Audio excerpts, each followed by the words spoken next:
The Strange Case of Dr. Jekyll and Mr. Hyde by Robert Louis Stevenson. This is a companion series to Multiverse of Geekdom's reading of Frankenstein by Mary Shelley, or The Modern Prometheus, which you can find on YouTube at Multiverse of Geekdom. Dr. Jekyll was quite at ease.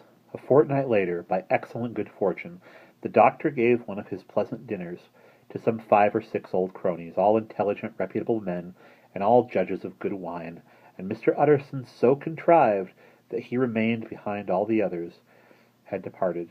This was no new arrangement, but a thing that had befallen many scores of times. Where Utterson was liked, he was liked well.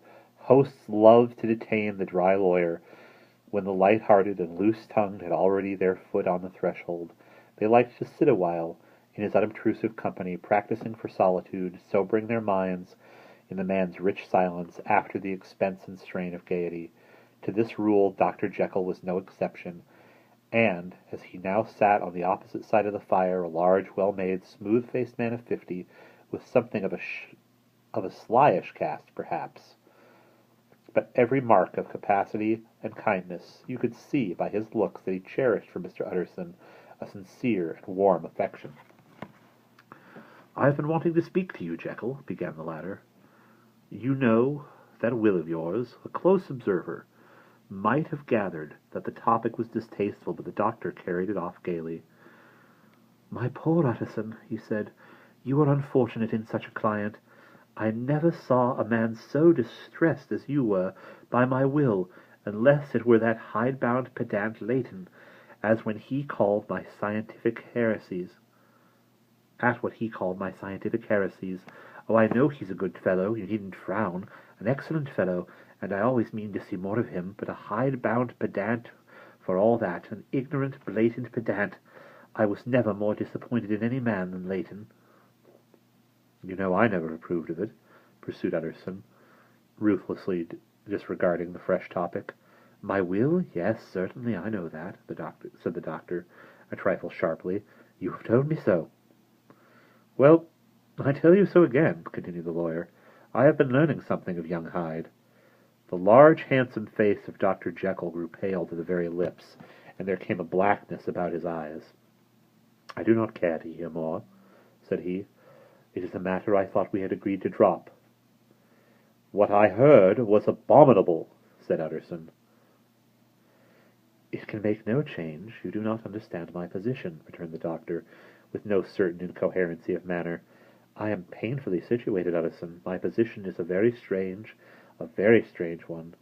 It is one of those affairs that cannot be mended by talking. 'Jekyll,' said Utterson, 'you know me. I am a man to be trusted.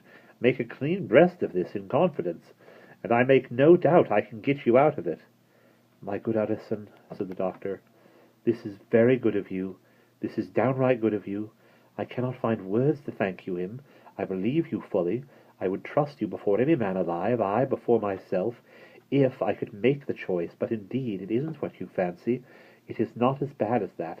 And just to put your good heart to rest, I will tell you one thing the moment I choose. I can be rid of Mr. Hyde. I give you my hand upon that, and I thank you again and again. And I will just add one little word, Utterson, that I'm sure you'll take in good part. This is a private matter, and I beg of you to let it sleep.' Utterson reflected a little, looking in the fire. 'I have no doubt you are perfectly right,' he said at last, getting to his feet. 'Well, but since we have touched upon this business, for the last time, I hope,' continued the doctor, 'there is one point I should like you to understand. I have really a very great interest in poor Hyde. I know you have seen him. He told me so, and I fear he was rude, but I do sincerely take a very great interest in that young man, and if I am taken away, Utterson, I wish you to promise me that you will bear with him and get his rights for him. I think you would, if you knew all, and it would be a weight off my mind if you would promise.' 'I can't pretend that I shall ever like him,' said the lawyer. 'I don't ask that,' pleaded Jekyll, laying his hand upon the other's arm. 'I only ask for justice. I only ask you to help him for my sake when I am no longer here.' Utterson heaved an irrepressible sigh. "Well," he said, "I promise." And that is the end of that section.